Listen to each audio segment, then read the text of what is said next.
That's the babe bitch. I kinda stick. Designer babe rich. Look out that bitch. Look out that bitch.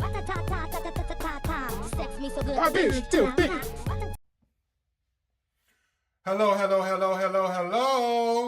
fuck, low. What's up, YouTube? Oh my God, I finally made it. Oh my God. So yes, I am the Legendary Tonka, the iconic one. You may have seen me on Legendary Season 2 on HBO Max, Chasing Atlanta on Chasing Reality YouTube. Where else? Let me think. Maybe walking on rooftops with Big Sexy in Atlanta, interacting with Miss Sophie on her podcast at brunches in Atlanta. What else? A lit popping bitch in real life. Yeah. But also now just like I'm in DC, just continue to do the damn thing. I host I host once a month with Deep Cunt with Girly Poppin' Bombshell in DC at Crush Bar now. We do like a little mini ball series once a month. It's the last Thursday of each month in DC. So if you're in DC looking for a little ballroom experience, come check me out. Follow me on social media, which is gonna be posted only one Tonka _. So yes. But welcome. And so my first ever video on YouTube that I wanted to publish because I wanted to make sure that whoever click on my channel, like, subscribe, and follow. And I'm saying again, like, subscribe, and follow. You got to do that, all three. Run me up. I wanted to be personable. I wanted to do a Q&A so you get to know me more, get to know me as a person. Also, why I have been on this journey, which later on you will see through my videos that I post, the old me to the new me. So I wanted to give you a journey, give you a experience, the Tonka experience. Okay? Because it will always be the body for me. But yes, I just wanted Tonka, it's the body for me. That's right. And just engage with the YouTube audience. This is totally new for me. Doing something on my own personally. So I hope you're ready to dive in. So buckle up. Cause this bitch is ready to take you on a ride. Vroom, vroom. So yes, I asked my Instagram following, as well as Facebook, and as well as a couple of friends who I feel like will ask me those questions to do a Q&A. And when I tell you, y'all flooded me down with the questions. Y'all did not hold anything back. I wanted to know. So, of course, I had to go through it. So, please, I'm going to try to answer all questions. Because on this channel, we talk about things that's transformational, that's traveling, ballroom, I forgot. See, I be having a lot of brain farts, y'all. So we're gonna talk about transformation, traveling, ballroom, and girl, what's the other one? Girl, what's going on? I am a key to a Honda.com car, bitch. Well, I can't remember the other one. Bitch, just talking about me. But bitch, anyway, it's going to be unfiltered, okay? It's going to be very unfiltered. I believe in showing me, like, who I am as a person, whether it's me being vulnerable, if I'm going to do a little Candace cry, whatever. I feel like whoever is watching me through my experience, even through social media or in person, I want to be relatable. So by me being relatable, bitch, I'm not gonna hold nothing back. I'm gonna be very blunt and let you know how I feel, and that is it. And I'm not gonna be in that moment for long. So with that being said, you have came into the right place. Let's get it started. So first, my name is Tonka. I go by Derek by day, my work name. My slave name is Derek. And my stage name is Tonka, okay? So don't be trying to look me up. Because y'all out here trying to stalk people at their jobs and stuff. Nope. But no, I'm from Concord, North Carolina. North Carolina. So you can hear that thick country accent. Yes. I am a Sagittarius, the one, the only Sagittarius. So yeah, you know, very fiery and a terrorist, as they would call us, which is not true. So leave us alone and fall the fuck back, because we are who we are. But anyway, I feel like I'm telling a long story like my good God baby Milan. So let me go really back. I am currently 36. Yeah. A lovely 36. How you doing? Oh, don't get on me because I'm young. I may be young, but I'm ready. So yeah, pause it. Anyway, I work as an educator by day, and I am Tonka by night. So what you get is what you get. What you see is what you see. So it's definitely a difference, which goes into the first question that the person asked me. Thank you. And once again, shout out to all my following on TikTok and Instagram, as well as Facebook. Love that. Okay, so the first question. What makes Derek, Tonka, Tonka?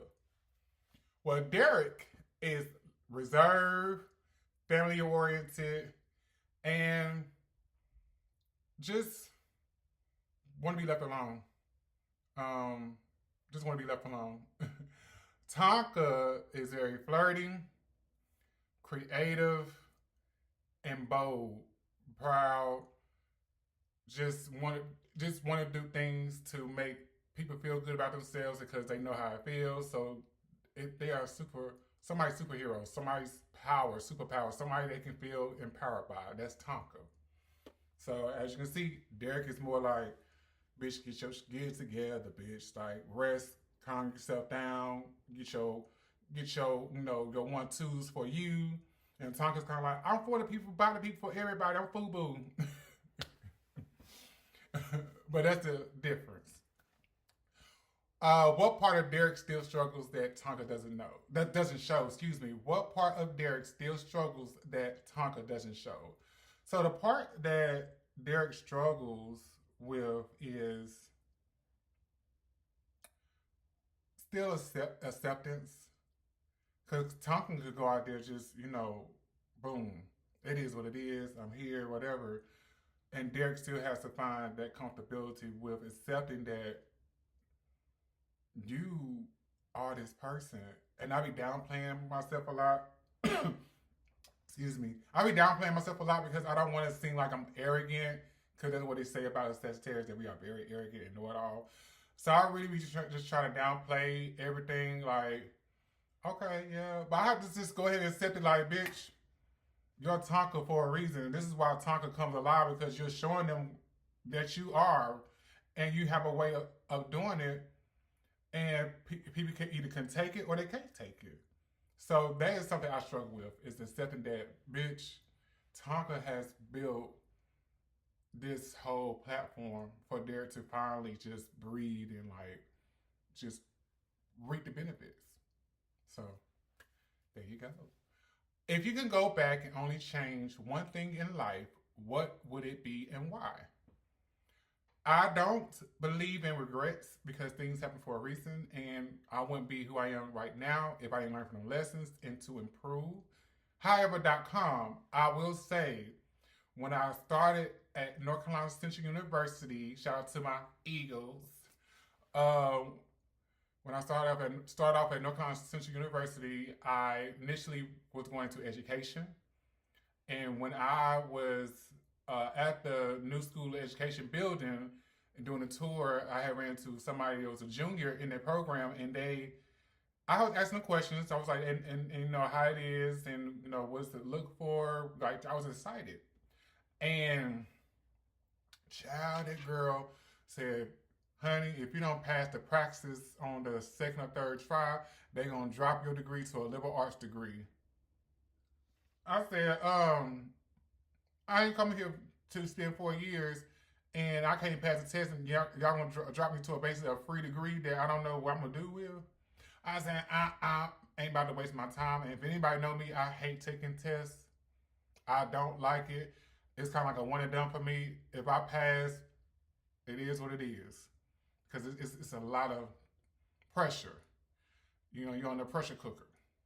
So I was like, well, I'll just change my degree to communications. And that's what I did. That's what I have my degree in. It's communication because I was already doing broadcasting at things in middle school and high school, writing for the newspaper and stuff. So writing poetry. So that was like secondhand for me.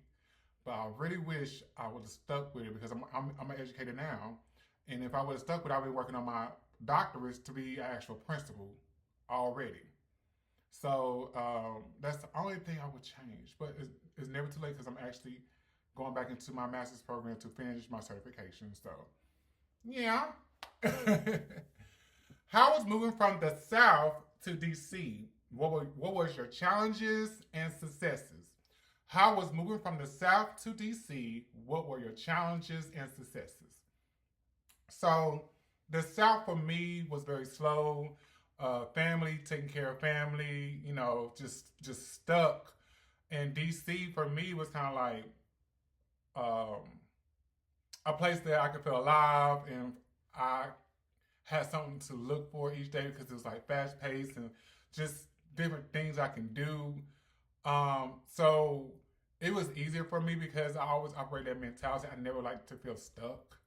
I always wanted better for myself. So with that being said, it was like I was gonna do it, and I was gonna like take frequent trips back and forth to see if I fit here. You know, typically everybody want to run to New York or go to LA. No, bitch, I'm trying to run to DC. I don't want to be in DC because DC was still wasn't too far from North Carolina, especially if I was already living in Atlanta and Alabama, going further south before I moved to DC. I was like, yeah, I'd rather be in DC because I can easily travel up and down the East Coast, and everything I travel to at the most would be 5 hours. Yeah, the best decision I ever made. Period. Especially for Ballroom. Woo, honey. My challenges, bitch, I had 3 days to pack up my apartment. Mind you, I had my gastric bypass procedure done that same year I moved, because I moved here in late September 2023. I had my surgery August 11, 2023. So packing up my apartment and basically telling everybody like, bitch, I got a job, I'm moving. And I was still filming for Chasing Atlanta. So I had to do all my green screens for 10 hours while trying to celebrate at the time my boyfriend's birthday. And then I had a person who's no longer in my life, their birthday was coming up and I couldn't be a part of that, which was why we are not friends. I couldn't be a part of that because it was so much I was doing all at one time that was happening. And at that point, I had to kind of like put myself first, Lucius, and make a decision. And I just packed up for 3 days. So that was challenging, like just basically trying to communicate with everybody and try to get as much help as I could to pack up that Hyundai Sonata. Ooh, I missed her. To pack up that Hyundai Sonata and book it 9 hours up here to DC and start my new journey. That was like the only challenge I had. Successes, a bitch still on her job, about to go on to 3 years now. They love me and I love them.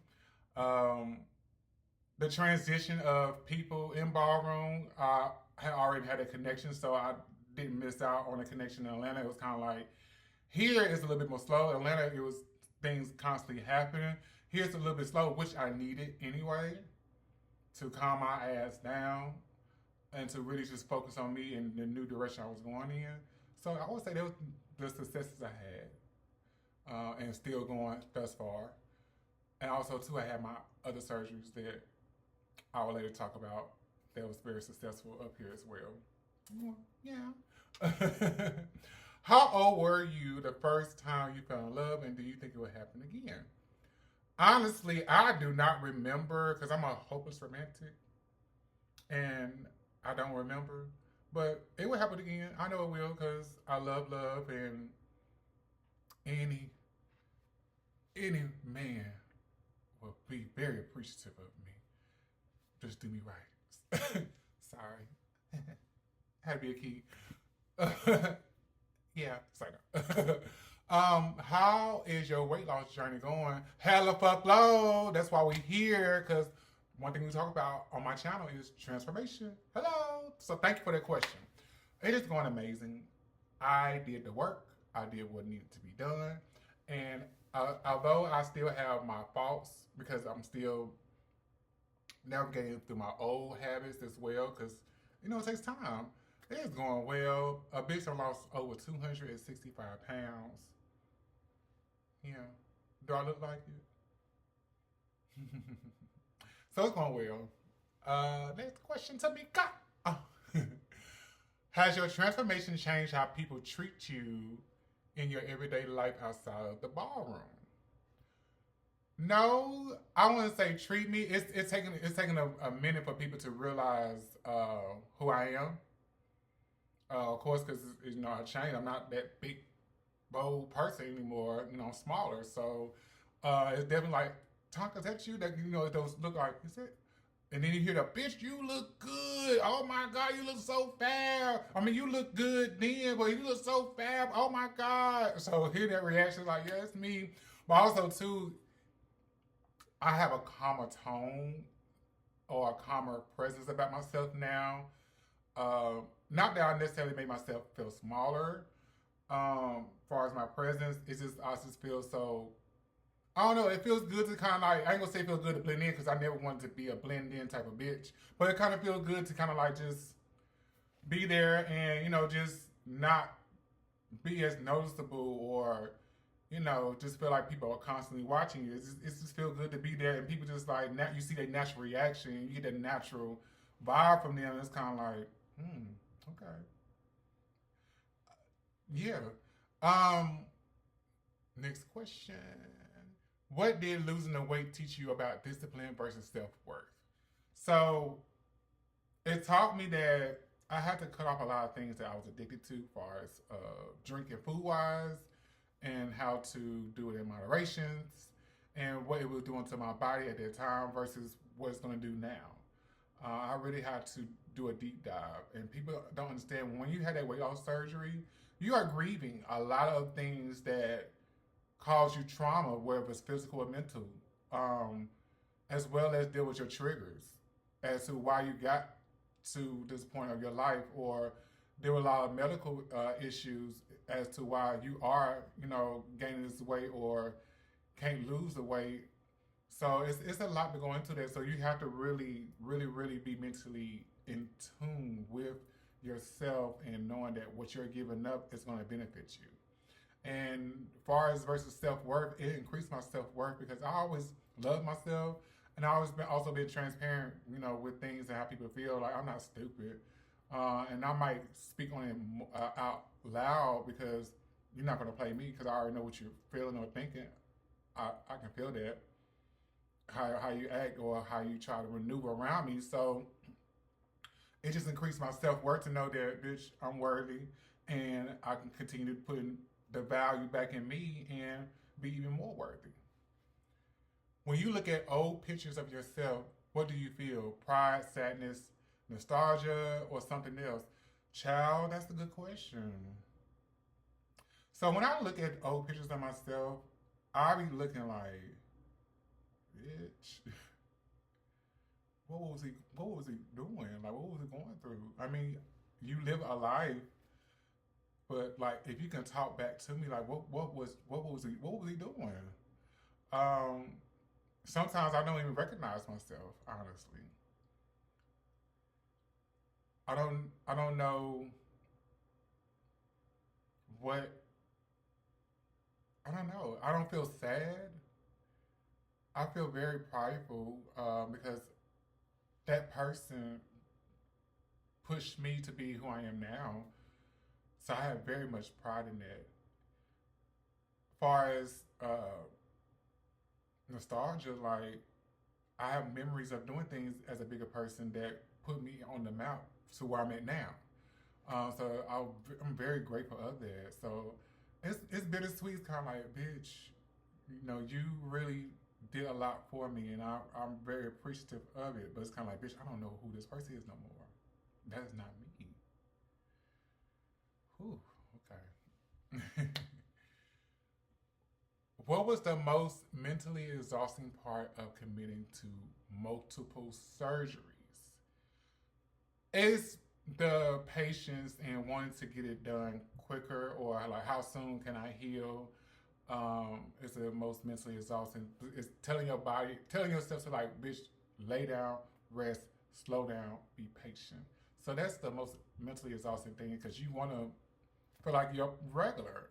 Nobody wants to feel down, whatever. Especially me. I don't like being cooped up in the house for no 1 or 2 weeks and feel like I gotta depend on people to do stuff for me. Bitch, I get cabin fever in less than 2 days. Okay, I don't like feeling stuck in one place. Okay, when I tell you I don't like feeling stuck, I get cabin fever in 2 days. Okay, so that was like mentally exhausting as well. Did you ever question your decision mid-process? Yes, I have, and you will see in one of my videos that I will post later on, where I had actually broke down at one point when it was getting closer to me having weight loss surgery. That was like, do I want to do this? Like, am I really doing this for me, or am I doing this for the younger me that was dealing with verbal abuse? Verbal abuse. About my weight through family and like, am I really doing this? At one point, I broke down at my job, like, because I was also on Wegovy at that time, because I had to lose 50 pounds before I can get all the way cleared. And baby, they was up in the doses, and I feel like it was messing with my emotions a little bit, like it enhanced my emotions. And baby, if it wasn't for Miss Moniz, oh girl, I had broke down at my job, like, oof. So I was like, oh girl, I don't know if I'm ready to do this. I don't know. But she was there. So shout out to you, Moniz. Love you, miss you dearly. What is something people assume about your transformation that is completely wrong? They think I'm transitioning to be a woman. I have heard that so many times, especially when I took the time to get my teeth done. Like, oh, Tonka's about to be a woman. No. No. No, no, no, no, no, no, no, no, no, no, no, no, no, no, no. No. No, man. So that was one thing they got completely wrong. And also, too, they thought I was doing it for a man. I was like, well, I got to have one to even do one for, even though I was in a relationship when I had the surgery, but I was already doing the steps already before we even got together, before I even met him. I started this journey January 28th, 2023, and me and him officially got together, or I got to know him around April, May, so he was already privy to me even doing this anyway. So, yeah, those are two things. Has your dating life improved, complicated, or stayed the same since the post-transformation? So my dating life has improved because I have set my boundaries.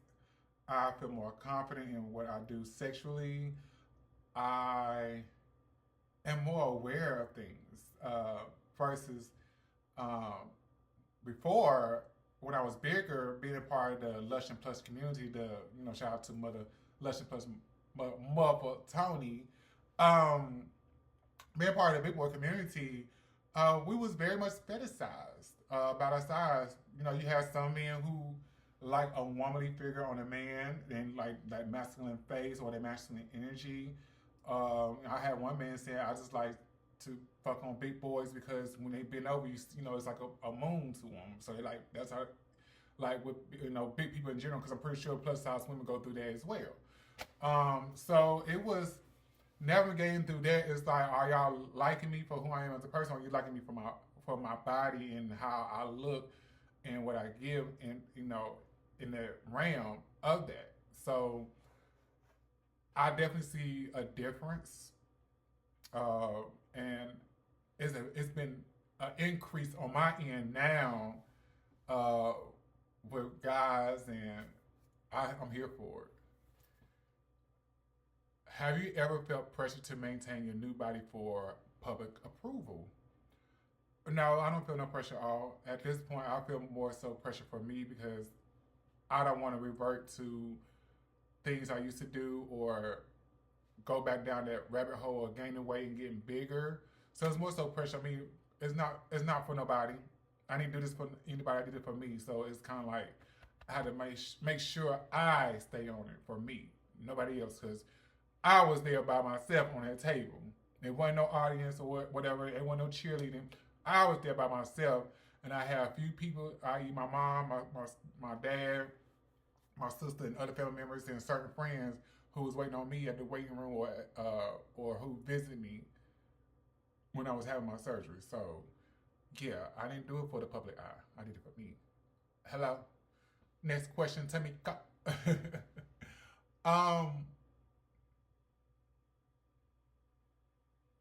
What were some positive and negative outcomes after getting surgery? So the positive is you see the results right here.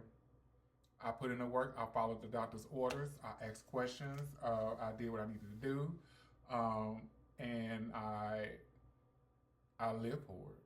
The negative outcome, I would say, is just really the post-op is having somebody that's dependable there for you.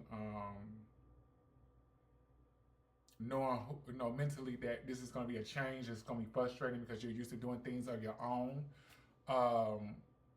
and it's like I said, it's just the patience with yourself. You got to have patience. You got to have that patience with yourself.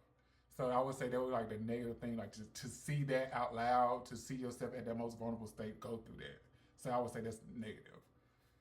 Is there anything you would recommend before, during, or after surgery to help get better results? So before dieting, making sure you are comfortable with a diet that's feasible for you, that's going to work for you.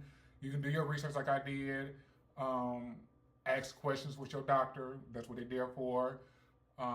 As well as go to the gym.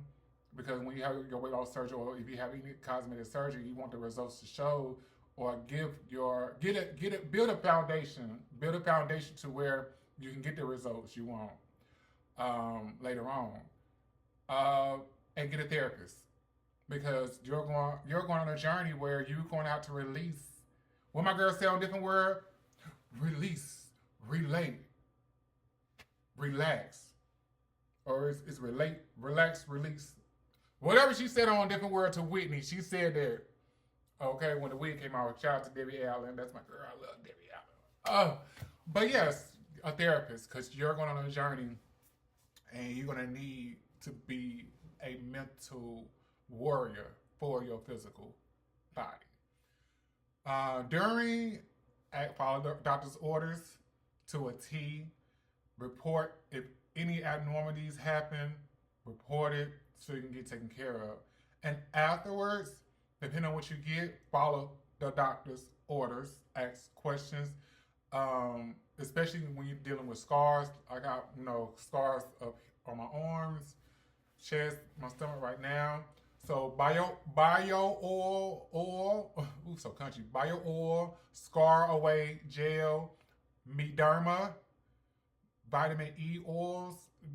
Definitely is going to be a ritual part of it, because you want to lighten up the scars, and you want to prevent getting keloids. So that is definitely an after thing to do to have better results. As well as, like I said, follow doctor's orders, and if you need to get massages, get massages. As well as I learned with my last post-op, they do have a steroid they can inject into your scar. So if it's protruding, they have a steroid they can inject to help flatten out. I had one done. I was so happy, baby. Okay. A lot of people run to music when they don't have anything else to do.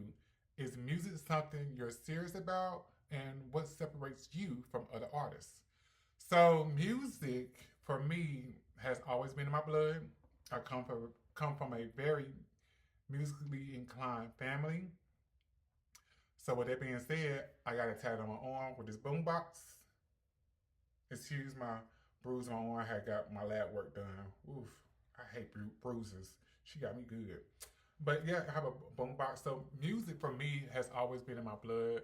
It is something that I love to just, jam to. It makes me queef, gets my bones jumping. But do I take it seriously on my end as Tonka? No, because I'm not looking to make it a career. I'm just doing it really just to be expressive and say what the fuck I want to say and create, music where I feel as though like I can stand 10 toes behind it. So I feel like what separates me from other artists is that I'm not being controlled by what other people think. I have more creative control, and if I feel like I want to record something, I will record something, and I said what I said, and it is what it is. You've been a poster boy for not only body positivity, but for big boys. How has your weight loss impacted that, and what are your words for those who may feel like you abandoned the community? Simple. I'm always going to be team big boys, big girls. I have not abandoned the community because I love my Lush and Plus community. I love my big men. I would, if you put a big man in front of me, I will date him quick, fast, in a hurry. For me, the conversation has changed because I'm not a big figure to them anymore. So of course, the love that's like visually shown on social media has changed, but in presence it's not. I mean, I still get recognized, I still get love, whatever, but like social media wise, it has changed a little bit. Does it hurt? No, because I already knew what I signed up for. And, of course, when people get comfortable with seeing something consistently and then, of course, a change happens, it takes a while for people to warm up or, they don't look at you as that person anymore, which is fine. People grow up, things change, it happens, it's life. Are you a dog or cat person? Ooh, honey, I do not do no pussies. I don't do no cats. No, I don't. No, ma'am. No. Dog. I can pet them. I'll feed them. I might occasionally walk them. Next question, Tamika. What can we see from you in the near future? Continue to elevate. That's been a new word, elevate. To continue to elevate in my life, like far as health, far as mentally, career-wise. Working on a second book called This Healing Ain't Pretty. I'm excited about that. So it deals with grief and lust, love, just different emotions, stages of emotions, do collection of poems and short stories. So I'm really taking my time in doing that. So I'm happy that I'm going to be releasing that. Just trying to figure out when I want to release it and how soon. Sorry, got a little notification on my watch. Okay. Anyway, as well as I'm going to continue to do Ballroom, going to continue to elevate in my career. So I am traveling to Colombia in August to be a judge for my first international ball. So I'm excited about that. I have my last surgery, for hopefully forever, to continue to fit and mold myself into the body that I want. So I'm excited about that. That's next month. Yeah. But yeah, I have a lot to look for. So check me out. Follow me. Like, subscribe. Like I said. Hello? I ain't about to beg you one more time. Yeah. So now we're going to move into the ballroom segment. The girls want to know about me in ballrooms. They want to get to know Tonka in ballroom more.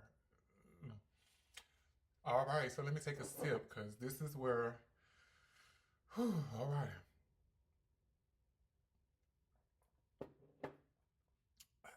Me.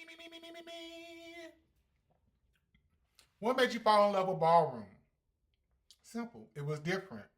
It allowed me to continue to be creative as an adult. Allowed me to be around people who are different. I had a great person named Tokyo who was my gay grandfather for the chosen family in the community, and I could talk about chosen family later on down the road. But he was definitely one of those people who pushed me out there. Um, Little do y'all know, my first time going to the gay club was with a heterosexual woman. She took me to my first gay club because I just came out. And it was at the old CC's, which turned into 313, which is shut down now.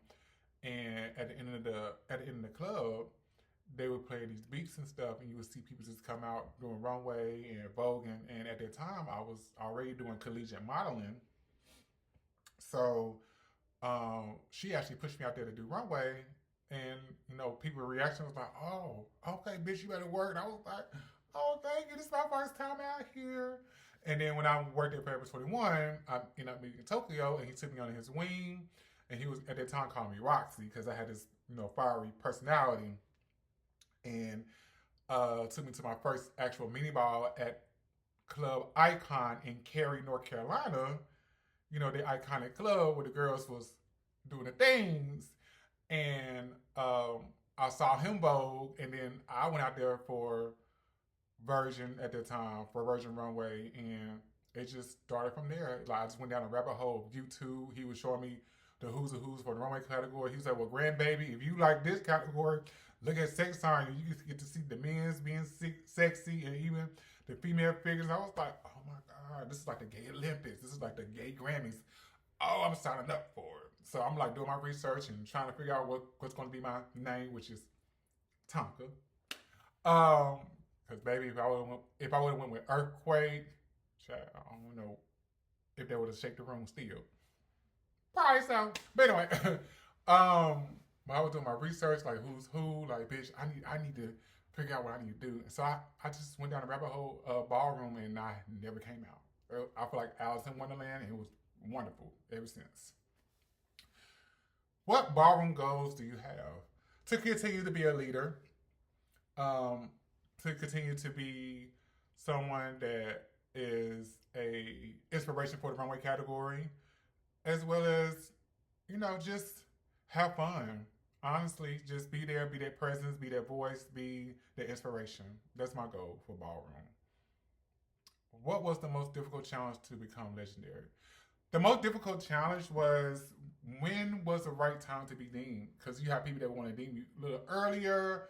You have people that will question like your history, like, when was this, that, and third. You got some people that, just want more because they feel like you didn't prove yourself enough. Why this person need to get deemed before this other person that's been walking for X amount of years? So that has been a question. Even though I was like consistent, like consistently dropping singles, dropping hits. That was like the challenging part. Like, when I'm going to get deemed, who's going to deem me? Do I want my house to deem me? Do I want a coalition to deem me? So that's like the most challenging part. So that getting a legendary status is definitely important about who do it, where, and what category. So, what does it take for the individual, especially a person of your physique and stature, to become legendary? You have to be consistent. You have to be open to criticism, and you have to elevate. You have to get an elevation, like from where you initially started to where you're going to now. It's kind of like you are the product. This is why this person is this person, because we saw the growth. So you have to elevate. You have to be open to criticism, and you have to be consistent. Your most challenging runway battles. I'm going to start with the legendary Giovanni 007. That's my grand's baby. She kept tapping me in Atlanta, honey. I can never get a win over her. Battling the icon Japan 007 in Philly. That was the one of everybody's inspiration for our runway, and I didn't know because I had my glasses on who I was battling. I just know it was Japan, and I'm just like, oh my god. And when I found out I beat Japan, I was gagging because I was like, oh my god. She definitely gave me a run for my money. The legendary Genovia Lavin. Oh my god. We battled down in Philly, and to lose to her by 2 or 3 votes, yes. My god, she made me work. The legendary Day Balenciaga in Atlanta. Baby, that bitch is a twirler. And that bitch will cut you off. And she made me work, and I was honored to lose to her by 2 or 3 votes. And it came down to Japan, making a pick. Shout out to Japan. And I want to say, having a rivalry with my good friend, we was parents together in the Kiki house. The legendary icon at Boom Boom Balenciaga. We do this for you, Boom. He was my counterpart for Big Boys Runway, for us to keep it alive, for us to like motivate other big boys. Like we was really going back and forth battling. I remember the first time we battled, I got him at the Icon Ball, I am Ball, by the Icon Stewart in Atlanta. That was our first time ever battling, and baby, ever since then he was on a vengeance to get his lick back. He didn't get it not once, but he got it twice. And then I got my lick back last year in Atlanta before he passed away. I miss you, friend. Sorry. But yeah, he definitely gave me a run for my money. He definitely helped me be consistent. Take a little breather for a second. I'm sorry.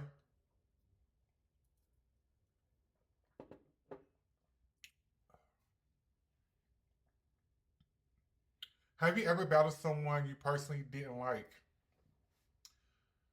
I will say, to be very transparent, to be real, to be unfiltered, I was close to someone, and we had a falling out, and we battled in North Carolina, and yes, he did beat me, and I did not like that, but I didn't show it. I just, bowed gracefully, but yes, I have battled someone I did not like at that time. There's no bad blood now. We have grown to our own persons, and we speak to each other when we speak to each other. But during that time, yes, I have. When did ballroom stop being fun and start feeling like a responsibility? Ballroom will suck you in because you initially do it for fun, but it becomes a full responsibility when you become a leader, and you have to constantly motivate people to walk balls, to travel. You have to kind of like be a parent or an auntie or whatever. You have to. It's like a job. You have to, especially in the house. You have to continue to push, and put people out there to represent your house. And over a certain amount of time, it can be very taxing on your mental, and you kind of like, child, you know what you signed up for. Like, come on now. And it can take away from the fun aspect of why you did it. So sometimes being a leader and like just being there to help people, it will become a full-time responsibility, and the fun will go out the door quick, fast. So you have to be mindful of that and separate and how you control and staying firm on what needs to be done and not being sucked in. You created a brand out of Ballroom and are noticeably redefining your brand since no longer being a garçon that people want to know, why did you leave? I knew that was coming. I have not went public far as like making a post, like making a long story, tell it all, whatever. I just went out there, debuted 007. And I also had conversation with close people within the house and outside of houses. I felt comfortable talking about it before making a decision, or even after making the decision to leave the house. So I'm gonna start with this statement. Dear House of QandA Garcon, I am truly blessed to have been with a group of people for 9 years that have watched me not only be a representation of the house, but to do things under the brand. I'm so appreciative of people who I've met. I got kids over there. My love for y'all has and will not change. I forever will love my home. That's my home. That's my family. I did not leave because I got into a fight. I did not leave because I was in some type of scandal. The reason why I left Garcon, because I wasn't that person in 2016 no more. I felt like my personal goal and where I'm at in life has elevated me to a place where a lot of things I was accepting during that time, I accepted because I was still growing, still maturing, still trying to figure it out. And, just like any family, they see you grow up and all that, and then it's kind of like you want to either still be there and just, navigate within the family, or do you want to branch it out and expand more and do your own thing? And it got to a point where I felt like I was doing a lot, and I wanted more, and it wasn't my time. And respectfully, the old me would have stayed and would have waited it out 3 or 4 years, but the newer me is kind of like, I know what I have done, what I contributed, what I saw, what I've been through, what I've seen with my own eyes with the house, and I want to be here to continue to push the direction, but I can't continue to suffer and suppress who I am as a person or what I'm going through in my personal life, because now I'm kind of like setting boundaries and all that, and I didn't set no boundaries when I was Garcon during the early years. I didn't set no boundaries, so now that I set boundaries and now I'm being more and I'm still being nurturing, it wasn't my time. And it's okay. I done everything I can do under that brand, under that name, and rightfully so, I made a decision to leave. And I did it the right way, and I will always love Garcon. And it's what it is. So nobody better not badmouth me, nobody better badmouth that house to me, because I'm gonna stand 10 toes behind it, because that's my family, regardless. Next question, Tamika. What ballroom houses have contacted you since? Excuse me, the people is blowing my phone, honey. Okay, sorry. What ballroom houses have contacted you since your 007 status? So I'm going to answer this, in politically correct. A lot of houses have contacted me. I have been a part of a lot of conversations. Am I about to go through a list of names? No. If you thought about it, they have reached out to me. We have had conversations. Next question. Next case. What does being a 007 taught you? Excuse me, hold on. What does being a 007 teach you that being in that house couldn't? So as a 007, you're back being a free agent. So you're back to like looking at houses like, okay, well, I've been a part of this house and I know what I've been through. I know what I'm looking for. I know what I did. So now as a 007, I can, just take my time. If I want to go out there and walk, I can walk. If I don't feel like being bothered with doing anything within the house, since I'm not in the house, I ain't got to be bothered.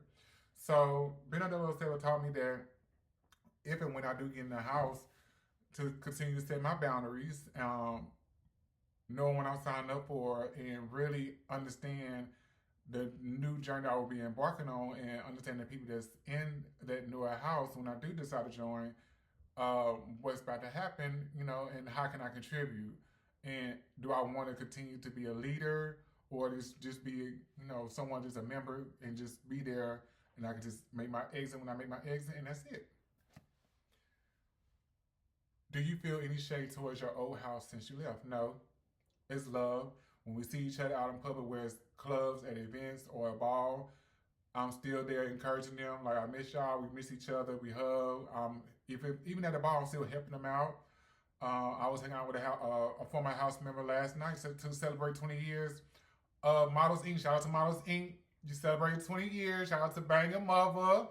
And my best friend Spotlight and her big booty friend Boutique, and yeah, all them. But yes, yeah. So the love has not changed, nor do I feel any shade. But hey, it's Ballroom. You know, shade is always going to be there. But I haven't got shade from them, receive it. So no.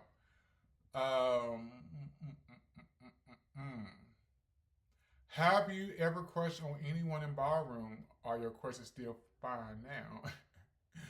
Ooh, you try to be messy with it. Of course I have my Ballroom crushes. Yes, I had interacted with my crushes, especially in this new form of body. And yes, are they still fine? Yes. Thank you for asking that question, because you still fine.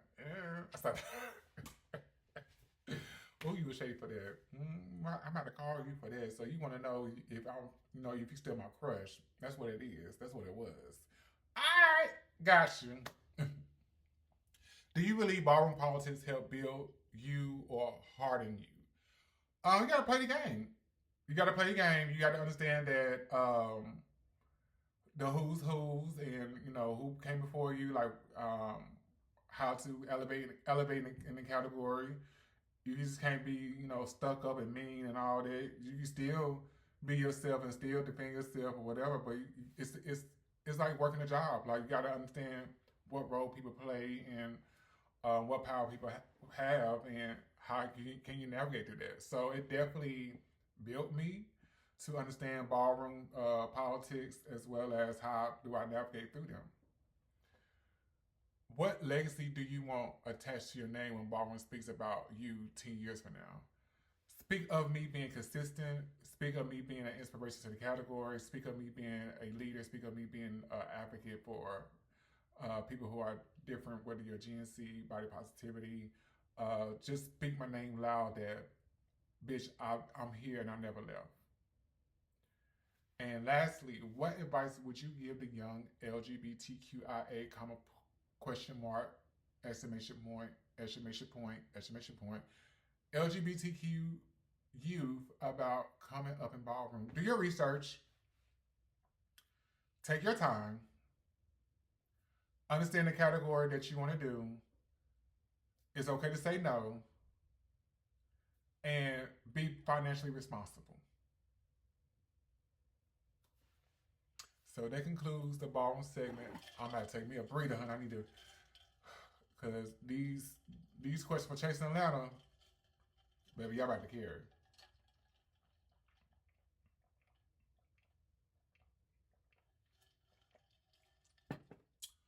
Whew. Shall I proceed to give you what you need? Yes. All right, so Chasing Atlanta, yes. I was on season 6 of Chasing Atlanta, which is on YouTube under Chasing Reality. So yeah, let's get into the questions. Okay. Do you really feel that the show needed you, or did you need the show? Child, yeah. So no, the show did not need me. No. And no, I did not need the show. It was very much beneficial for both of us. It was somebody different like me, who have been in Ballroom, who have done a show on HBO Max, as well as somebody who was doing things in the community. So it definitely was a breath of fresh air to see someone like me who was different, to be put in a spot where I can show that, especially at the Legendary, because on Legendary, I was seen with a team, but on Chasing Atlanta, I'm seen as an individual. So it benefited both of us. So no, I did not need the show, and the show did not need me. Where's the guy you were dating on the show on Chasing? We are currently friends. He's where he's at. I'm where I'm at. I wish him nothing but well. He's doing well. There you go. Would you do another YouTube reality show again? Yes, I would. Anything to continue to show this popping personality? Yes, of course. I mean, it's here. Yeah. The drama is here.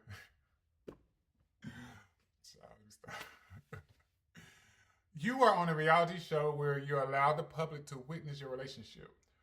We would like to know how being in a publicized, ooh, child. Can I read today? Am I hooked on phonics? How being in a publicized relationship was for you and how it ended. For me, being in a public relationship, it has ups and downs. Of course, you want to show like love and show you're proud of the person you with, but also too it comes with people inserting themselves into your business and feel like I have your best interest in overdoing and just not being supportive as you would want them to be. It comes with a lot of that. But like I said, how it ended, we didn't end because of the show. We ended off of personal relations. Excuse me. We ended off of personal reasons. More so of him. He wasn't ready to commit to me anymore as a man because he was going through his own things. And I understood it and I recognized that. So we ended off as friends because I wanted him to get himself together for him. And, we both was in a dark mindset at the time when dealing with each other. So we were both going through dark things.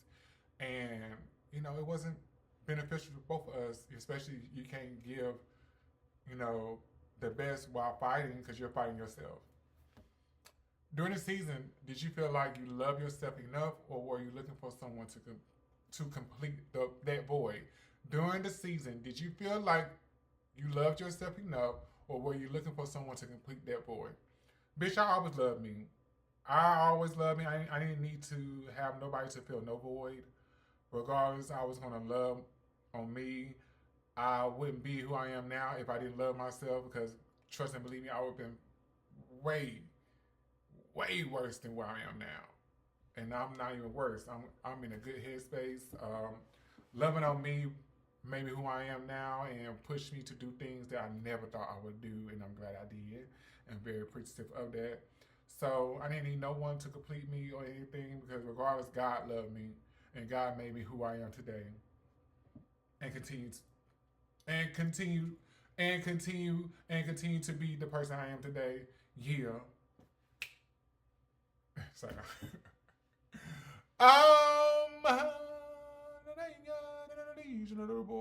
Okay. Do you feel like the platform helped you further your career and personal growth? It definitely did. As far as personal wise, as you can see, yes. I was able to set goals and do things personally to achieve those things. And career wise, I gained more followers. It put me in more rooms to do things as far as speaking at workshops, doing club bookings, being on podcasts, auditioning for different things. So yes, it definitely helped me with my career. Do you feel production gave you a fair edit? Told your storyline exactly how it's portrayed? Any gaps in your individual storyline? So do you feel like the production gave you a fair edit? Yes, they did because I submitted my scenes. I told them this is who Tonka is. This is what I do on a continuous base. So I'm just gonna submit, and baby, I was submitting things left and right because I was doing things like I was very active.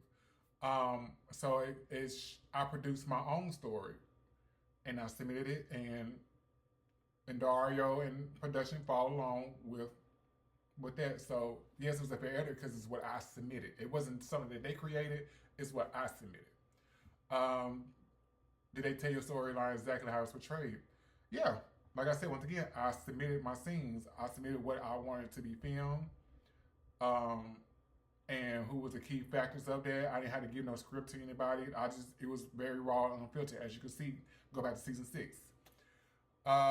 Any gaps in your individual storyline? No, I ain't had any gaps. It basically went from me coming in off of Legendary and doing stuff in the community, me venturing into music because I wanted to try. Shout out to JJ Jones for that battery in my back. Going to my weight loss, Ballroom, and also me moving to DC. So it definitely, followed the timeline of things I wanted to do or I had already planned. The only thing that has a gap is the green screen as far as me, because my green screen was very much politician, because I didn't know what was going on. That was my first time ever doing green screens like that. So the people who was a part of my scenes, just seeing, two people kind of like show their true colors, which I already saw in the green screens and how they was doing all the extra stuff. So of course I couldn't control what people say doing those scenes. I can only control what I produce in the scene, whatever. So no, not any gaps on my end. Do you feel like the show has ruined your relationships with the cast members you were cool with once before, or did it just open your eyes? It definitely opened my eyes. But as far as the cast, love everybody. I have a best friend. I still have my sister. I have sisters. I have my wife Willa. Love Dominique and Troy. I always supported We Were Born because I feel like they make great music. There's only two people who I do not care for, who I do not interact with. Don't know what it would be if I was to ever see them, honestly, because I never spoke my piece. But they definitely opened my eyes and definitely show their true colors. And that's all I'm gonna say on that because I don't want to harvest on that. But I said what I said. The public has talked about how iconic the show has been over the years. Cast members getting praised, supported by many mega fans, and have gone on to do larger things, but there's a lack in the gay community supporting it. What do you think could be the cause after watching the show before and being a part? So what could be the cause is us as a community coming together. We supposed to be that change, we supposed to be fighting for our rights and fighting to be seen and pushing those envelopes. But what happens is we turn on each other because somebody's trying to one up someone, or somebody's trying to outshade somebody. Somebody's like, no, bitch, you didn't have to try me because of my past traumas and dealings. Although we are human and going through that, it also puts a spotlight on like these people can get together. So why should we continue to support them? So just seeing it before and being a part, there will always be the reason. But it's in every community, honestly. But what I will say is Chasin has definitely done its part to make sure that the community is supported. But it comes down to the individual, honestly. The individual is telling their story. So if that's who you are as an individual and you're not trying to be a part of the community, I mean, that's what is being shown. You're fighting against it, or you have things or said things that you not showing up for, that people are going to judge, and people are going to judge off that moment and use that and taking it wrong with it. So that's what I have to say on that. My last Chasing Atlanta question, child, y'all would end on this shady note. What happened to you and Jaya Moore's friendship, or to your and Jaya Moore's friendship? They need to rephrase that question. What happened to your friendship with Jaya Moore? Saw her for who she was. We got close very quick. And it was no boundary set. And when I asked her not to do certain things, she crossed that line, not once, but twice, 3 times. Yeah. And during that time, I was kind of like starting to stand more in my true far as like, do I feel like fighting for stuff anymore when I told people like, hey, leave it alone, or XYZ, or do I just need to walk away and just leave it where it at? And that's what I did. I didn't have a fight no more for it, because if I'm telling you, hey, don't do this, or hey, whatever issues you got with that person, that what you got. I appreciate you trying to be a friend, but I got this. Stay in your lane. I'm not in your lane. We can have our own girlfriend conversations, but I'm not stepping over your toes or doing the most. And he was doing the most. That wasn't flying with me. No. So I had to cut ties with that. So that's my only time I'm speaking on this situation, because that's been 2 years ago, 2 or 3, whatever years ago. Wish him nothing but well, but it is what it is. We don't speak. I don't have the inkling, the urge, or anything. I just wish you well from a distance, and if you need that, you need that. If you don't, you don't. Alrighty. Going to the last segment. Oh, girl, I got real shady. Hold on, I'm sorry.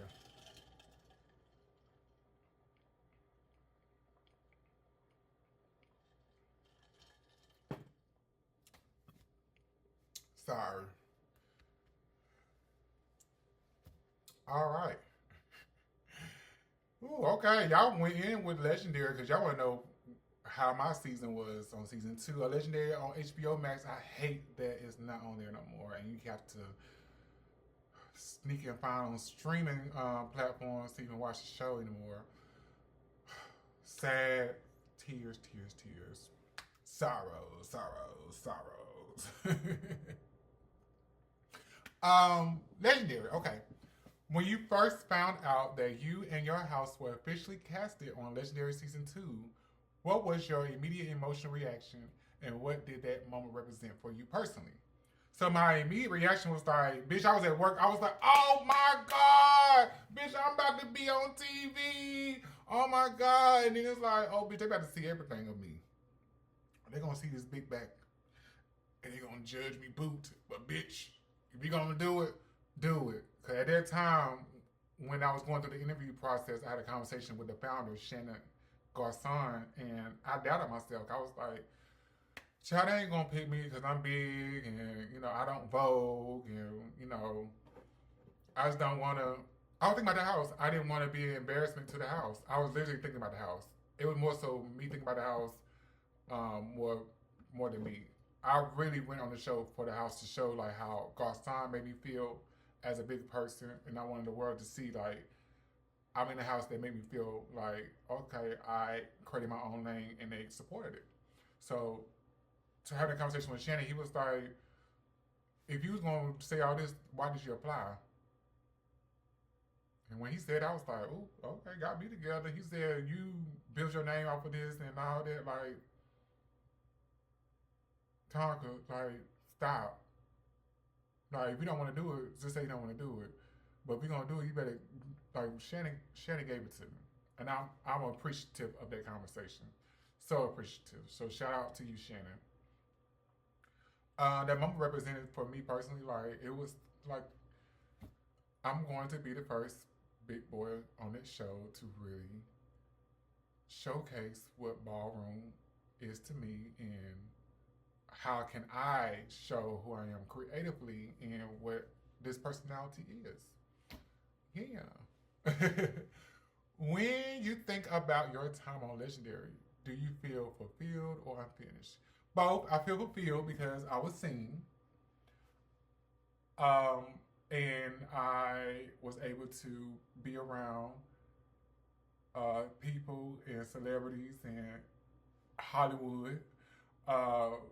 But I have some unfinished business because I really knowing, like, seeing myself on that season and knowing what I'm capable of even doing now, bitch, I want to go back and show them, like, bitch, yeah, I was, you know, a little self-doubting, whatever, but yeah, bitch, let's go. I'm ready. I'm here for it now. What? Oh, okay, yeah. Especially this transformation. They need to see this. I need my redemption. But yeah, I do have some unfinished business. I definitely do. Because Shannon Balenciaga taking me away from that body challenge shade. It's like, nah. Do you feel like you were fully seen as an individual on that platform? Yeah, I was. The way they edited, like, far as me, I have moments where, You can see me as an individual along with my members in the house that's performing. So yes, not as much because, like I said, we competing as a group. So which is fine. But yes, I felt like I was singing individually. You filmed during a time when COVID was still very real and very scary. How did quarantining, testing protocols, and being isolated from the outside world impact your mental health and your performance? Baby, I never quarantined during the pandemic. I was an essential worker, so I worked with the mask on. I was out doing what I needed to do with a mask on. So going to Legendary during MLK weekend and being quarantined and stuck in that hotel room for 2 weeks, and being told when to leave and how to order, and when to eat, when to sleep, how to talk. What did he say?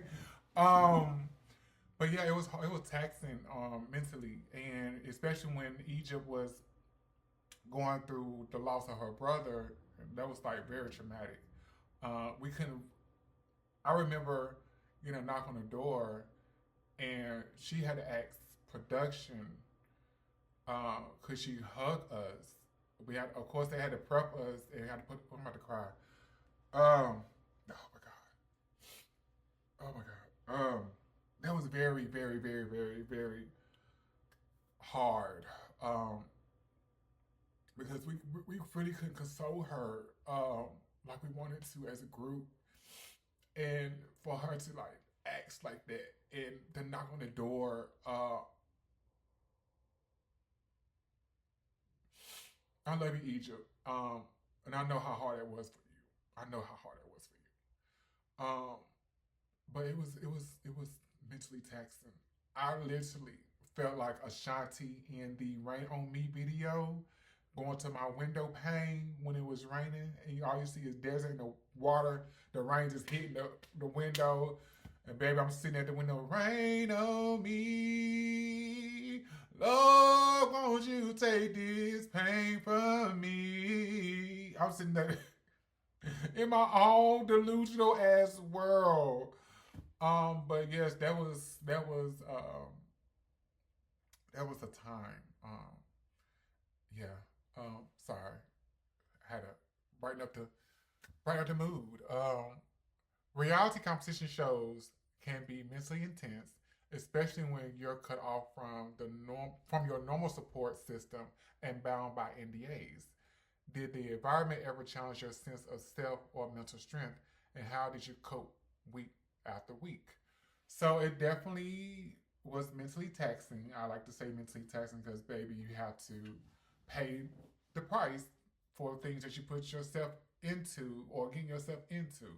You have to be mentally aware, and sometimes it can get to you. So it was very intense, going from quarantine and then the quarantine being lifted, and then you're competing, and you see production trying to, create everybody's story and houses, and you see the wheels are turning. You're not able to do things that you normally would do, as far as like freely walking to a restaurant across the street. It was a couple of places that was across from the hotel, but we couldn't walk over there. We had free range. So mentally, like feeling like a human, it was hard, and even when it came down to like doing practices and filming different things, that was our life in our cocoon. But we also too was talking to our family outside of that, and things was happening. So it was hard to kind of like try and get that balance, but we had to do what we could do. So how I cope week after week, girl, bitch, when I tell you I need a Sephora brand deal, because during that time, bitch, me and my line still key about this.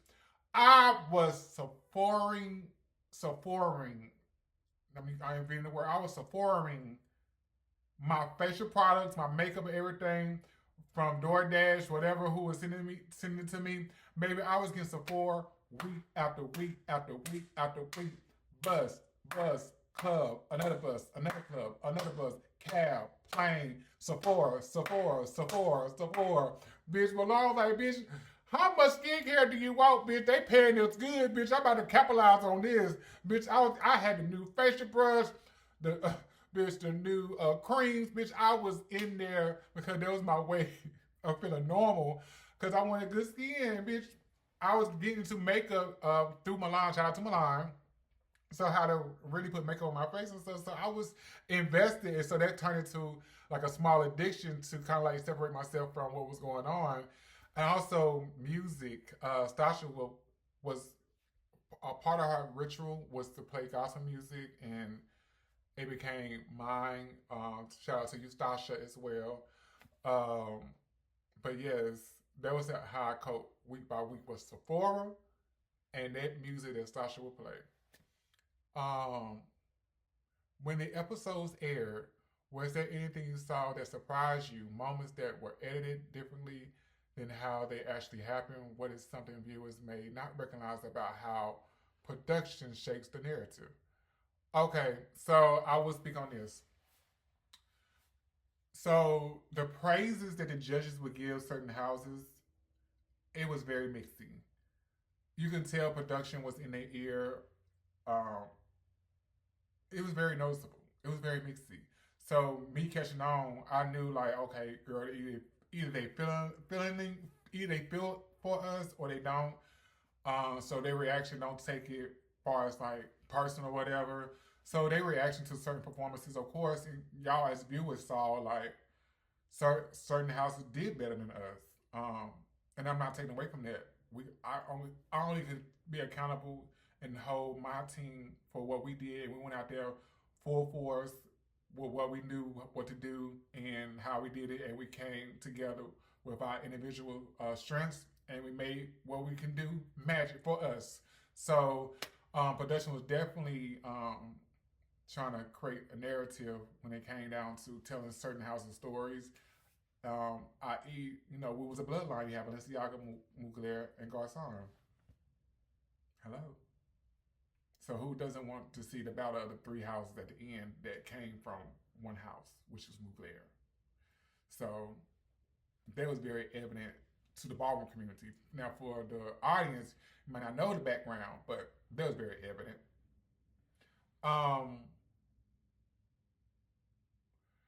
Competing as a house means you are moving as a unit, not just as an individual.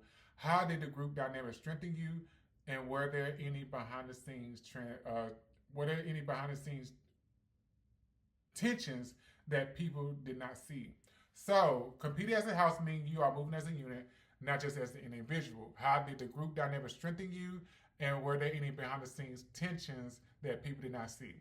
So, it strengthened me because I was able to use my creativity when it came down to like doing voiceovers, fashion, just trying to add wow factors to our performance.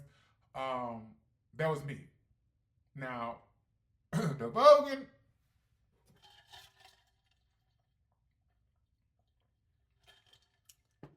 that ain't me. Excuse me, that ain't me. But little, two-step and being on rhythm, that was very much me. I do know how to dance, but voguing was not my talent. So my strength was being creative and, being that personality.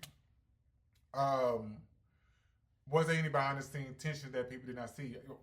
Of course, when we go into rehearsals, like practices and everything, like outside of filming, when we get into it, boots. When we get into it, boots. Because we are human, like we are fighting everyday life. Like Isha was dealing with a loss of her brother. Milan was dealing with, what she wanted to do in her personal life. Me and Savion was dealing with something previously we was told before we left. Stasha was basically fully coming back around to the house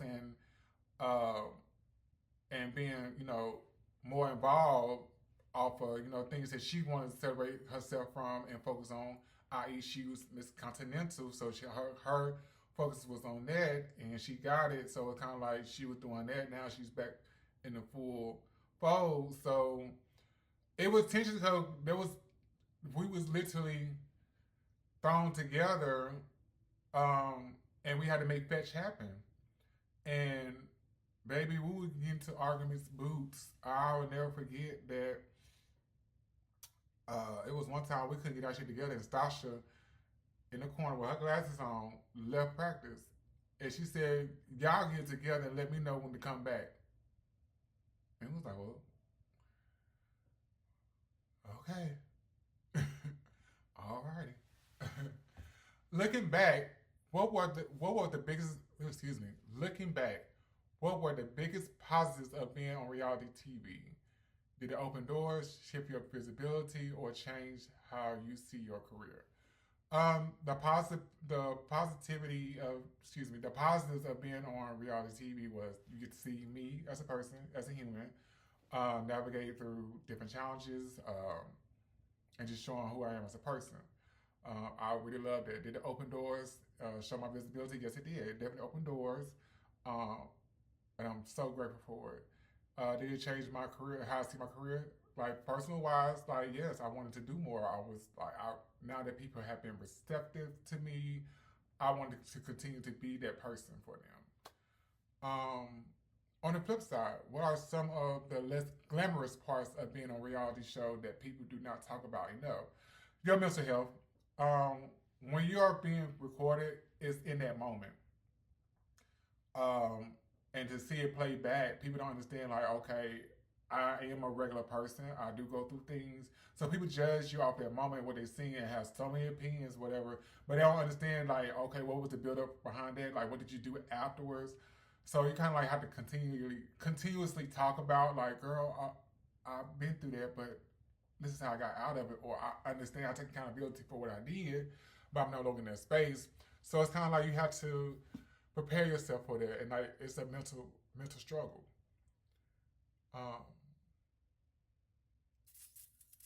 I'm gonna end on for this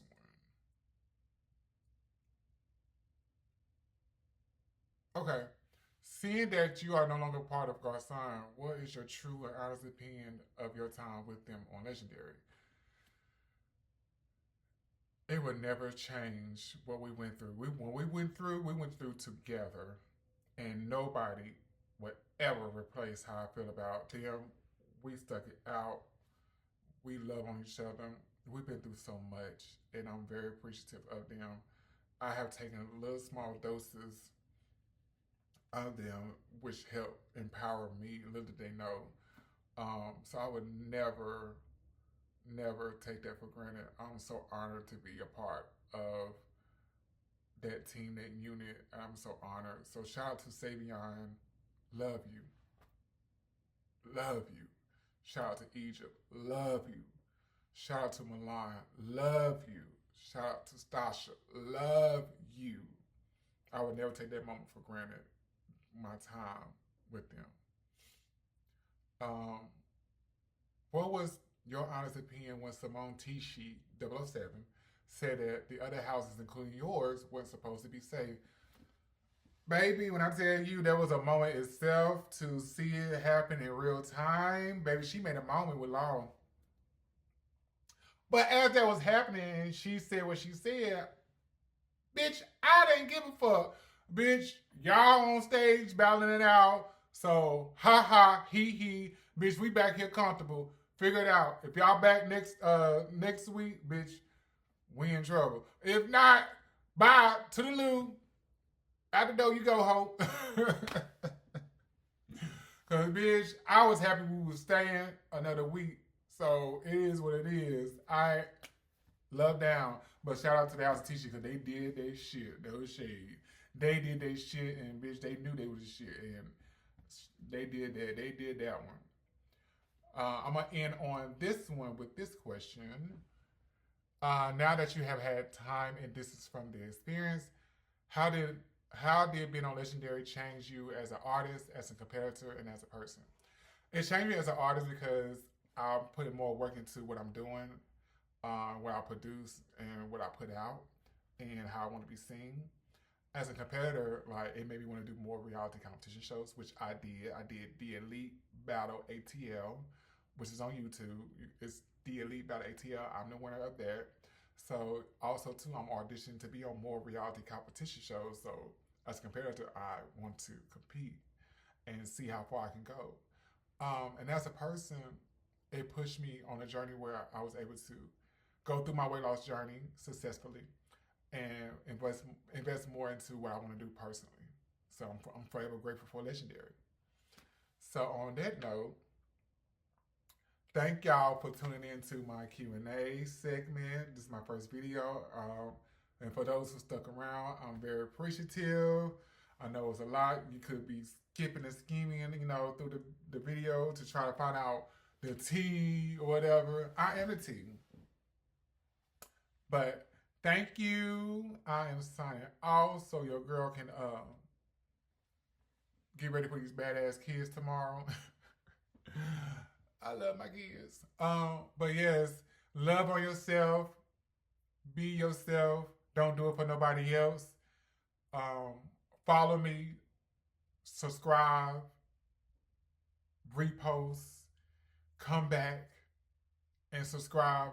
Tell your homegirl, your baby daddy, your father, your mother, your sister, cousin, your side nigga, your side dude, chick, girl, your trick, your daddy, your sugar mama, your sugar daddy. Tell them to come to this channel because you'll start seeing a lot more of me, and I'm happy to share that. Bye-bye. To the loo. Out the door you gotta go. I'm the big tongue, got bass in my trunk. Daddy, come beat it like Charles. Eat this lunch, lost a few pounds, but my case still round. Tastes so good, can't find this round town. I'm the big bitch, ain't taking no shit.